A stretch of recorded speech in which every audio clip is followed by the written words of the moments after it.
Mais salut à tous, bonjour, bonsoir, comme vous voulez. Là, aujourd'hui, dans le cadre de votre émission Quoi de neuf, nous allons parler de personnes qui font beaucoup pour la Martinique, de personnes de la nouvelle génération pourtant, mais qui font un travail considérable. Et j'ai à mes côtés, justement, Vicky Poulin-Catan. Bonsoir, bonjour Vicky, comme tu veux. Bonjour Michel, bonjour tout le monde. Ouais. Alors, tu es master en management. Oui. Alors, c'est quoi exactement?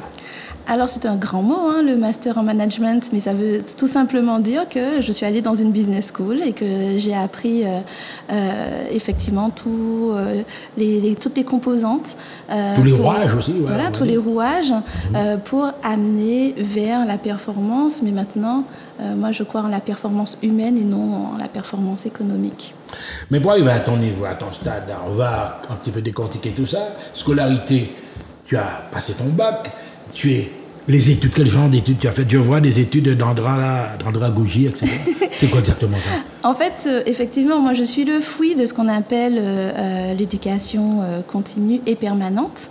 Donc j'ai commencé par un bac pro plasturgie, donc rien à voir, hein, BEP, CAP, bac pro plasturgie.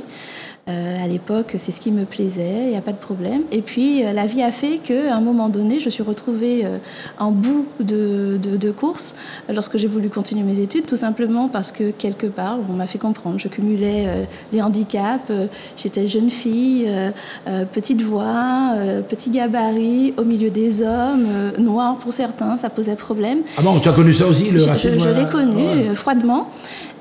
Et puis, du coup, je me suis dit, OK, tu t'es prise en main, tu t'es dit non. Qu'à cela ne tienne, mon rêve de départ, c'était d'être pompier, militaire. Donc, du coup, je suis partie vers l'armée. Alors, justement, l'armée. À un certain moment, il y a des gens qui vont se dire, l'armée, c'est une solution, etc. Pour certains, c'est une solution, mais pour les autres, c'est une planque. Qu'est-ce que ça, ce passage à l'armée, qu'est-ce que ça t'a fait de bon?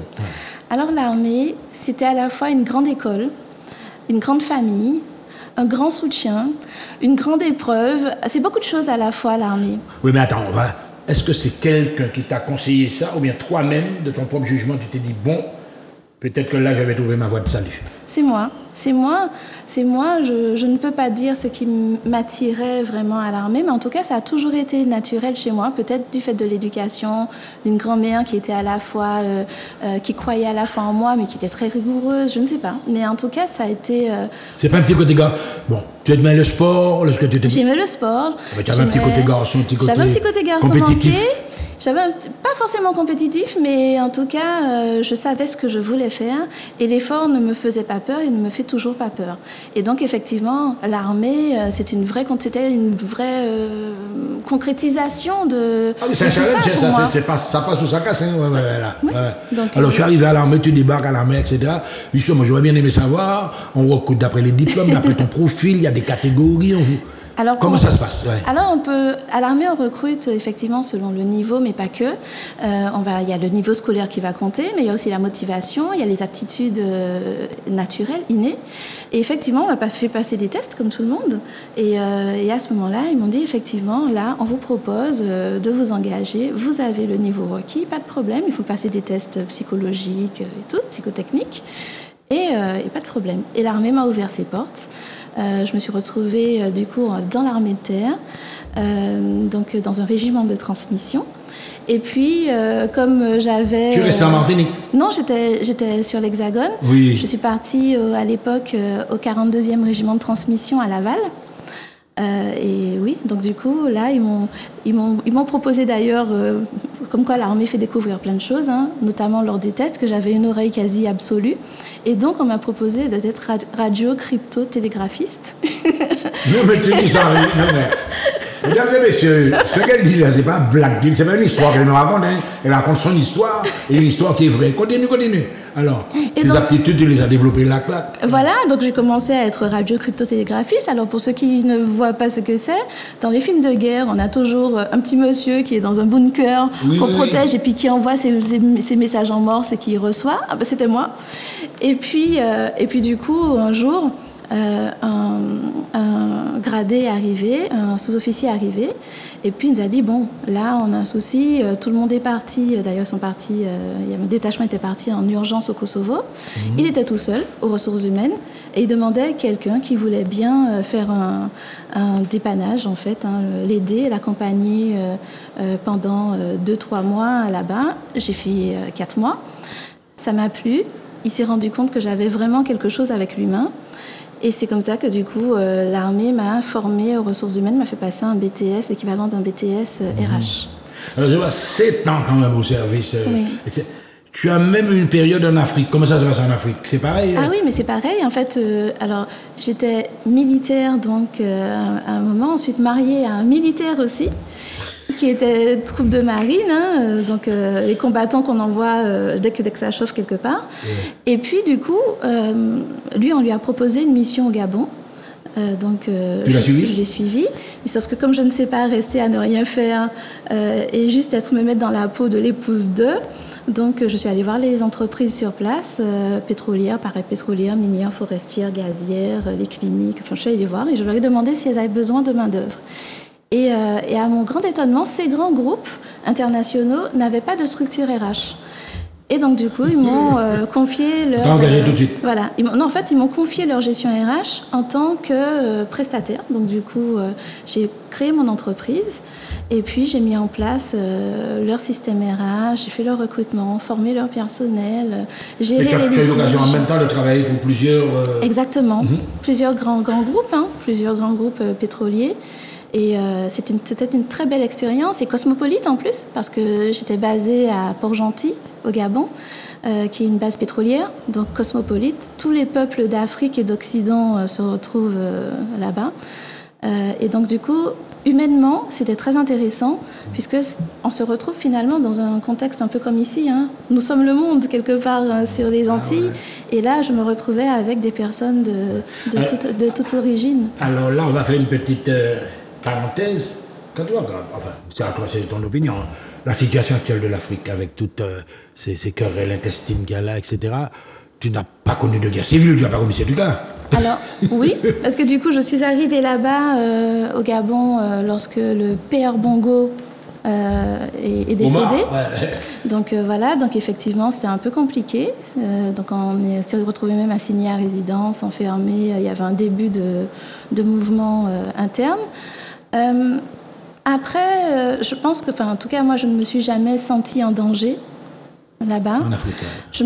En fait, peut-être parce que je suis proche des gens naturellement, donc je ne me suis pas comportée en tant qu'expatriée étrangère. J'étais avec eux, et donc quelque part, ils avaient un regard aussi bienveillant sur nous. Ouais. Alors justement, Vicky, on va voir, enfin on a formation, etc. Tu as voyagé, tu as fait un développement personnel, tu as repris confiance parce qu'à un certain moment tu m'as dit que c'était ok.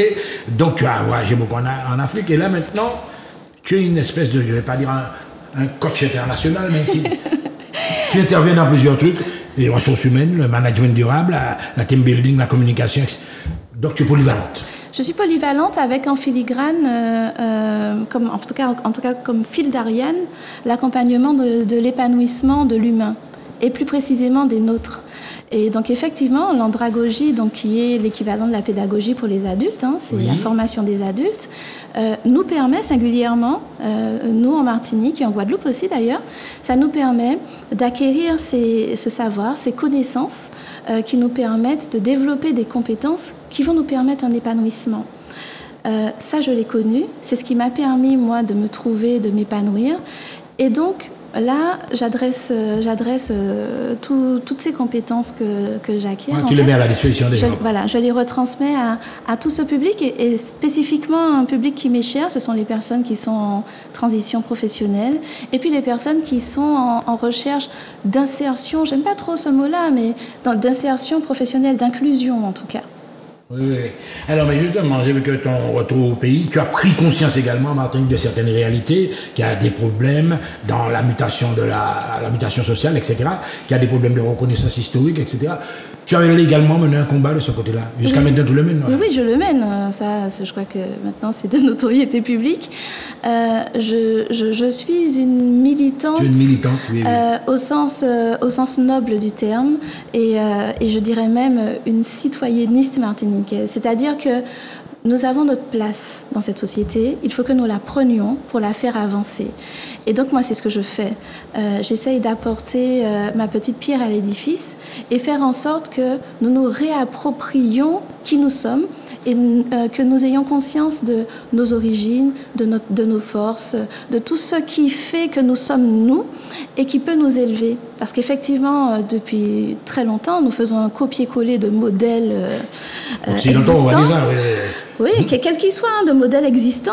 Mais en fait, nous sommes nous poser la question de est-ce que cela nous correspond avec nos singularités, est-ce que ça nous correspond? Là, il y a il faut pas avoir peur des mots non plus. Tu es une militante, tu l'as dit, etc. À ton niveau, tu es pas. Mais là, maintenant, il faut reconnaître que de plus en plus, on se penche vers toute cette histoire coloniale que tu as vécu en Afrique en plus. Et tu penses que les gens sont conscients maintenant? Alors, c'est un mouvement mondial. À un moment donné, je pense que... Les remises en question. Oui, et puis ça nous battait, nous voyons pendant Covid. Il faut qu'on soit clair aussi.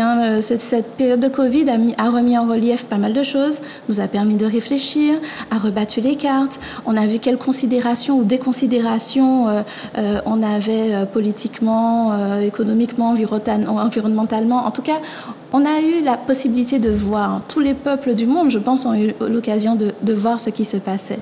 Et puis, avec tous ces déséquilibres qu'il y a actuellement, on se rend compte effectivement qu'il y a une émergence de plus en plus vive de cette prise de conscience. Nous avons une histoire. Oui, mais tu as le constat qui est déjà là. Oui, nous avons une histoire. Mais tu as la vision à long terme. Oui. Alors là, en matière d'anticipation, et c'est là que tu interviens justement, tu as ressources humaines, management durable, etc., communication. Est-ce que tu travailles pour tout le monde, quoi? Oui, parce que, en fait, je pars du principe que tout le monde c'est monde. Voilà. Mon principe, c'est ça. Tout le monde, c'est monde. Et je co-construis avec toute personne, parce que moi, je ne fais rien toute seule. Je fais en sorte de me lier avec des associations, des citoyens, des entreprises qui sont dans ce partage de valeurs où nous disons il faut que nous accompagnions les nôtres dans cette évolution nécessaire, que nous nous approprions ce que nous avons, ce que nous savons faire pour avoir des forces vives et que nous évitions de perdre celles qui sont là, justement. À ton niveau, est-ce que tu fais déjà des conférences? Alors, je fais des conférences. Oui. J'anime des conférences débats. Alors, on a commencé notamment depuis l'année dernière avec notamment le campus digital à faire des conférences sur le bien-être, la place du bien-être dans la performance au travail, par exemple. Ça, c'est une grande question. On a eu cette chance d'être accompagné de personnes comme Madame Danielle Laporte, Monsieur Harry Broussillon. Enfin, voilà. On a des personnes vraiment... des ressources, quoi. De vraies ressources. De notre côté, effectivement, on ne fait pas que ça. Alors, j'anime des formations pour les personnes en transition professionnelle et en insertion professionnelle avec d'autres associations, dans le cadre notamment des écoles d'entraînement pédagogique. Et puis, je fais aussi, j'anime et je co-anime des conférences en ligne. Notamment, la dernière en date, c'était sur l'autosuffisance alimentaire, pour vulgariser au maximum un certain nombre de choses que nous croyons... Quand tu dis vulgariser, on va dire populariser. Oui, en tout cas, simplifier. Vulgariser, ça a une connotation. Simplifier pour que les personnes puissent comprendre, s'approprier tous ces concepts. On entend plein de concepts, plein de mots. Mais derrière, il y a quoi? Derrière, il y a une population, des personnes qui peuvent s'engager, qui savent faire des choses et qui font des choses. Et donc, moi, c'est tout ça que je mets en lumière. Donc, on est dans un partage à la fois où nous allons permettre aux uns et aux autres de se reconnaître au travers d'initiatives. Et puis, d'un autre côté, ça nous permet... C'est un développement personnel, quoi. Et de faire un choix de nos points de développement dans cette société martiniquaise. En fait, il faut qu'on ait une vision. Et c'est ce que nous sommes en train de construire. Pour construire la vision, il faut comprendre. Et il faut que nous nous parlions. Et donc, nous, tout ce que nous faisons, que ce soit les débats, les team building, les interventions dans les écoles, enfin tout ça, tout ce que nous faisons, c'est pour co-construire. Vous voyez, par exemple, on a pris cette initiative d'aller à la radio et d'expliquer, de parler avec la population, notamment sur le chlordécone, sur le fait que ce n'est pas une fatalité, que nous pouvons développer un nouveau modèle, que nous pouvons montrer que nous sommes plus forts que ça. En même temps, je ne dis pas qu'il ne faille pas demander justice. Non, rien de ça. Il faut demander justice, mais en même temps, il faut que nous continuions à vivre. Ah mais oui, c'est la résilience qui parle donc voilà. On est déjà dedans, on est mouillé là maintenant. Et donc, comme on a des personnes qui sont chez nous, qui sont innovantes, qui vont vraiment vers l'innovation technologique, sociétale, environnementale, sociale, oui, donc du coup, il faut nous bailler au ballon. Et moi, c'est ce que je... Est-ce qu'on peut te contacter, par exemple, je sais pas, moi, il y a quelqu'un qui va écouter l'émission, qui va voir ça et se dit, mais c'est exactement des mondes comme ça nous besoin. Est-ce que tu peux laisser un numéro de téléphone, je sais pas moi? Oui, bien sûr. Alors, je peux donner mon numéro de téléphone, donc c'est le 06 96 85 48 49. 49. Voilà. Et sinon, on peut me trouver sur les réseaux sociaux, voilà. Alors, une petite question. Bon, c'est bien, etc.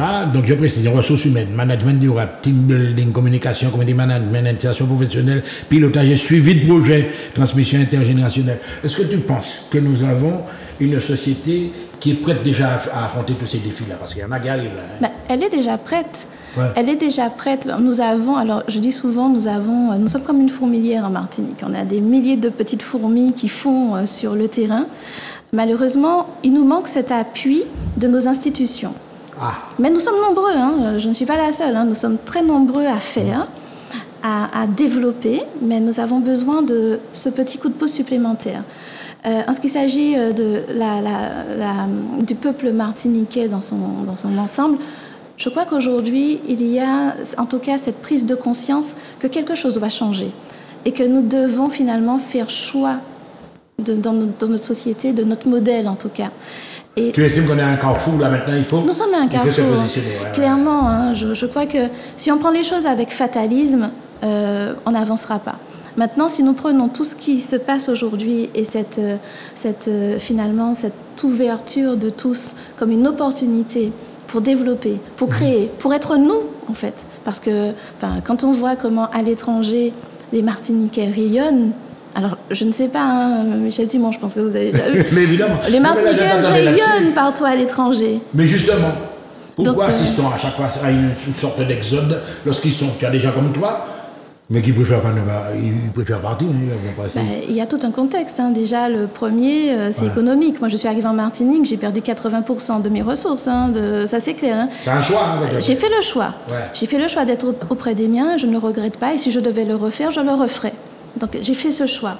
Et je pense que si nous étions plus nombreux à faire ce choix, avec nos expériences, nos compétences, notre équipe Martinique, et puis tout ce qu'on a en Martinique, à un moment, il faut que nous voyons que nous faisons. Il faut que nous savions que nous faisons. Et c'est cette conscience-là qu'il faut absolument, cette conscience de nous, qu'il faut que nous développions pour avancer. Ouais, ben, là encore, je vais pas te taquiner, mais n'oublie pas qu'on est... Mais on est inscrit dans un univers caribéen. Oui, est-ce bien que tu sûr. sens justement qu'autour de toi, la démarche, on avance de front, on va dire ça comme ça? Mais ça bouge dans la Caraïbe. Il y a cette même prise de conscience. Et justement, je pense que nous devrions profiter de cette impulsion caribéenne où ils ont déjà expérimenté pas mal de choses. Quand on regarde le chemin parcouru par Barbade, par exemple, ces dernières années, c'est incroyable. Donc, je pense effectivement que nous, finalement, nous, francophones, on a pris du retard par rapport à nos voisins. On a pris du retard. Mais ce n'est pas parce que nous avons pris du retard que nous ne pouvons pas. Il faut le vouloir. C'est une volonté, en fait, à un moment donné, à nous de décider d'emboîter le pas à nos voisins, à nous de, finalement, co-construire avec eux, puisqu'ils ont déjà cette expérience, cette expertise, pour pouvoir nous approprier certaines choses qui sont peut-être déjà éprouvées. Là, aujourd'hui, on a cette chance. On ne part pas de zéro, en tout cas. Ouais. Et puis un petit truc qu'on n'a pas abordé, peut-être tu m'as parlé de l'espace, on en a parlé de l'espace caribéen. Pour toi, là, il n'y a pas de barrière de langue, quoi. Non. Non. C'est bilingue, trilingue, comment tu fonctionnes, toi? Alors moi, je suis bilingue, hein, même, enfin, quelque part trilingue, oui, puisque créole. Donc du coup, je suis trilingue, oui. Mais au-delà de ça, je pars du principe que quand on veut, on peut. Hein, c'est pas juste un adage comme ça. Effectivement, lorsqu'on veut, on peut aussi nous décider que nous qu'à aller, que nous qu'à avancer, que nous qu'à apprendre en bagaille. Ça, ma vie m'aura appris ça. Quand on décide, on y arrive. Alors, tu étais l'expérience du drapeau. Oui. Hein, on en a parlé comme ça en off. Est-ce que tu penses que ça a été porteur? Est-ce que ça aura des suites positives, quoi? Ouais. L'expérience du drapeau, c'est-à-dire le drapeau permet d'ancrer cette identité martiniquaise. Et ça, en soi, déjà, c'est une belle avancée. Maintenant, il faut aller maintenant vers cette appropriation de cette histoire. Parce qu'un drapeau, ce n'est pas juste un morceau de tissu comme ça et des couleurs. Un sens, ça a une histoire. Voilà, ça a une histoire. Et en plus, nous avons cette chance d'avoir un drapeau qui a une histoire, qui est riche. Et qui traverse la Martinique depuis le début de sa construction. Et donc, effectivement, si nous prenons le temps d'aller à la rencontre des nôtres, expliquer l'histoire de ce drapeau, expliquer tout ce qui s'est passé derrière ce drapeau, il y a pas mal de choses. On va retrouver l'OJAM, derrière ce drapeau, il y a des choses qui sont conséquentes. Et donc, c'est vrai que si nous pouvions expliquer, je sollicite de nouveau nos élus, que j'ai déjà sollicités, expliquer aux nôtres ce drapeau, ouvrir un échange social, sociétal autour de ce drapeau, voir quel projet nous mettons derrière ce drapeau, ce sera déjà pas mal. Alors, mesdames et messieurs, elle s'appelle Vicky Poulin-Catan, elle a la tête sur les épaules, elle va parler maintenant à la nouvelle génération, elle a fait un choix, à un certain moment, elle fait l'armée, elle a fait des choses. Tu t'adresses aux jeunes, à toute cette génération qui nous écoute là maintenant. Alors moi, je dirais à cette nouvelle génération, nous faut et nous passons nous faut. Faut que nous prenions conscience que nous faut et que le pays a besoin de nous, mais nous besoin de pays aussi. Le pays a dit dans nous. Donc, investissez-vous. Je sais qu'il y en a, je les rencontre au quotidien. Osez. Il y en a beaucoup qui font. Maintenant, il faut aller plus loin. Osons, affirmons-nous, nous c'est moun, nous paix. Donc, en nous faire ensemble, en nous construire pour mettre pays à devant. Et si pays à devant, nous tous qui gagnons. En tout cas, mesdames et messieurs, vous avez compris qu'elle est déterminante, bel exemple pour la jeunesse, pour les générations futures. À très bientôt sur Zouk TV.